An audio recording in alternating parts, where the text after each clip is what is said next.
There's an additional issue with pornography, which is not often discussed, which is that, remember, guys in particular, the brain is a learning prediction machine. If your brain learns to be aroused by watching other people have sex, it is not necessarily going to carry over to the ability to get aroused when you're one-on-one with somebody else, right? Especially young kids who are consuming a lot of pornography, the brain is learning sexual arousal to other people having sex. So you're going to program yourself into being a voyeur? Or just create challenges in sexual interactions with a real partner. Right? Mary Harrington has the 3 laws of pornodynamics, and the second law of pornodynamics is the law of FAP entropy, and it says that whatever you start out wanking to will get progressively more intense over time. And I think that this is sort of speaking to that ever sort of escalating amount of the wildness that you need to watch in order to get an ever decreasing stimulus that comes back. Yeah, and here I'm approaching this only through the lens of biology, right? I'm not a psychologist, and I'm certainly not political in any way. At least not. I have ideas about politics, but I just don't discuss them publicly.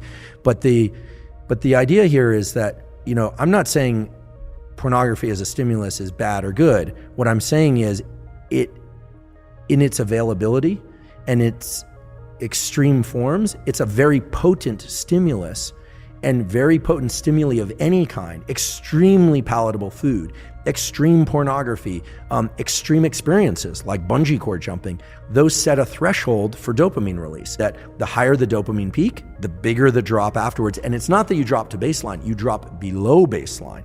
If anyone out there is feeling underwhelmed and kind of like life is no good, etc., chances are your dopamine system has been pushed too hard. I'll give one quick anecdote. I have a friend, he's got a kid, he's 21, he graduated high school, he went to community college for a little bit, decided not to do that anymore. Then he stopped working, he stopped exercising, he's really fit. He's got his genetics are like Nasima's. He's just got this incredible physique and all that. Doesn't do anything, doesn't work, doesn't do anything. He's a failure to launch, as we call it.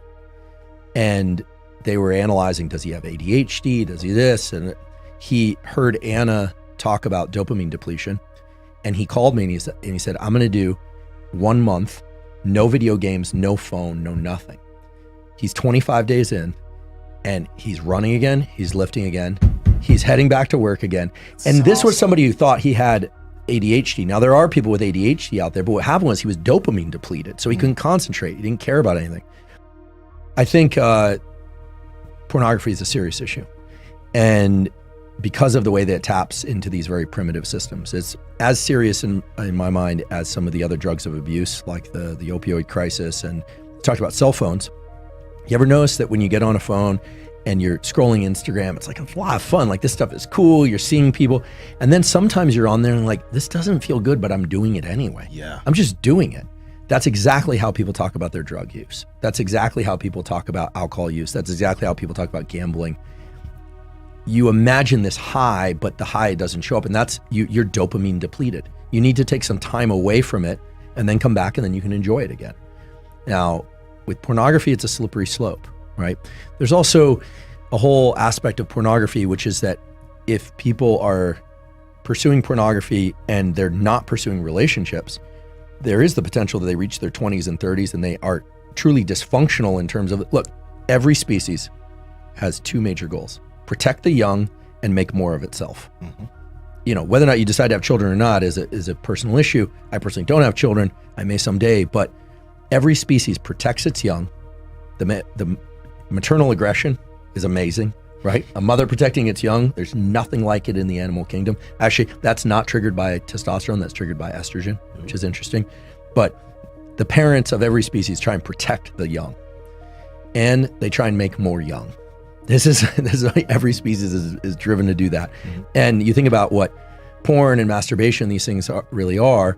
I'm not calling them sinful. What I'm saying is they are potentially addictive, especially with the availability of pornography. So, beware, just everyone's different, and people have to be careful about these circuitries. You really need to protect them.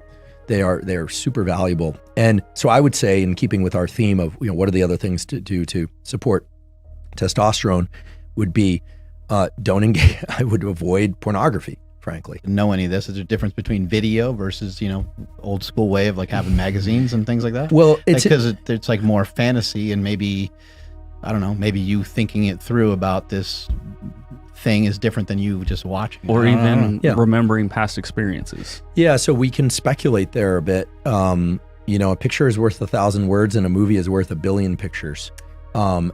When it comes to the impact that it has on your nervous system. That's a bar. Exactly. And so, I think it's fair to say that whatever problems exist in society today almost certainly existed 100 years ago, but in a different form. Okay. We always think, stress was only there for the saber-toothed tiger, and now there are no tigers, and we got this thing that's really unfortunate called stress. Look, let's imagine this was 100 years ago. Spouses still cheated. People still died. You had, physical challenges. There was a question of how, all that stuff is baked into us at a deep level, right? None of those circuits have changed. It's just the circumstances that trigger them change.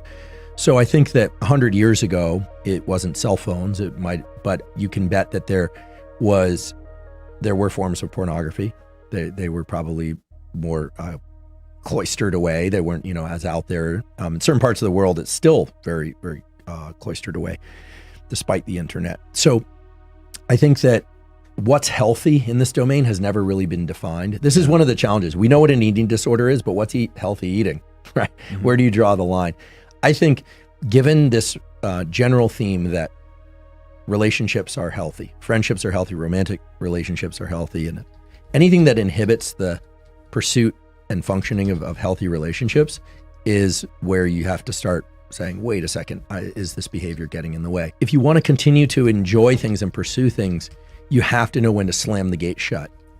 And I think that no one told us that we needed to do that. Mm-hmm. That's the challenge. So don't dopamine deplete, and then you won't deplete your ability to go increase testosterone.